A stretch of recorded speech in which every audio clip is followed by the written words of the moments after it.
झटपट होणारी तोंडलीची टेस्टी भाजी आपण करूया। याच्यासाठी लागणारे साहित्य आहे कांदा, तोंडली चिरून घेतली आणि तिखट, हळद आणि याच्यात आपण चाट मसाला यूज करणार आहे आणि मीठ आणि आलं लसणाची पेस्ट। आपण तोंडली स्वच्छ धुवून घेतली आणि आपण त्याचे असे चिरून घ्यायचे बारीक बारीक, म्हणजे कुरकुरीत होते। अशी चिरून घ्यायची सगळं। तेल गरम करत ठेवले, त्याच्यात आपण हा उभा केलेला कांदा टाकूया। टाकून त्याला चांगलं परतून 2 मिनिटं परतून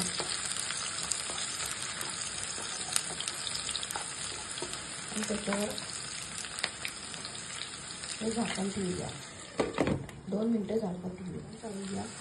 त्याच्यात ही तोंडली होती स्वच्छ धुवून घेतलेली ते टाकूया।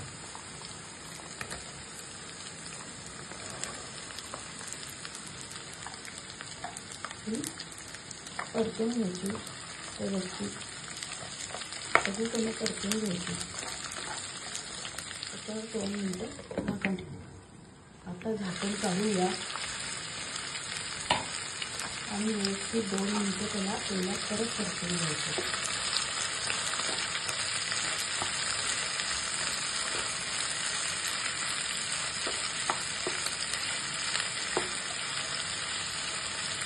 त्याच्यात आपण हे हळद आणि तिखट घेतलंय ते टाकायचं, घालून घेऊया।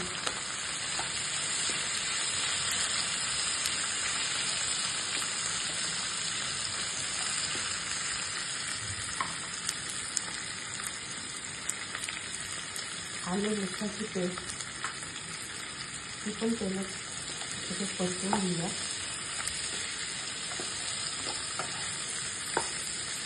त्याच्यात पाण्याचा वापर नाही करायचा, त्याच्यात इतकं झाकण ठेवून वापरून घ्यायची, भाजी म्हणजे एकदम टेस्टी दिसते। व्यवस्थित ते आलं लसणाचं पेस्ट परतून घ्या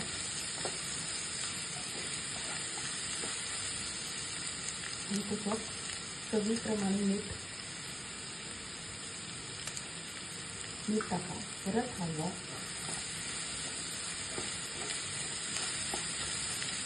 त्याच्यानं परत हलवा, एकदम ते आलं लसणाची टेस्ट या भाजीची एकदम बदलून जाते। टेस्टला भाजी एकदम चांगली लागते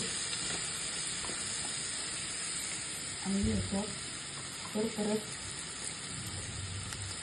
2 मिनिटं झाकण ठेवूया। आता ही भाजी आपण थोडी परतून घेऊ आणि घालून घेऊया। त्याच्यात तुम्ही चाट मसाला टाकून कधी केली नसेल, की मुलांना चाट मसाला टाकून दिली ते एकदम आवडीने खाते ही भाजी। ती सुकी ड्राय भाजी डब्यासाठी एकदम छान आहे आणि चाट मसाला टाकल्याने याची चव एकदम वेगळीच होते, छान लागते। त्यामुळे चाट मसाला तुम्ही नक्की टाका। आता परत त्याच्यावर आपण 2 मिनिटं टेस्टी अशी तोंडलीची चाट मसाला घालून केलेली भाजी आपण आता 2 मिनिटं काढूया। ही तुम्ही चाट मसाला घालून मुलांना करून द्या, एकदम टेस्टी लागते। चटपटीत तयार आहे आणि ही टेस्टी तोंडलीची भाजी करून माझ्या चॅनलला लाईक आणि सबस्क्राईब करा।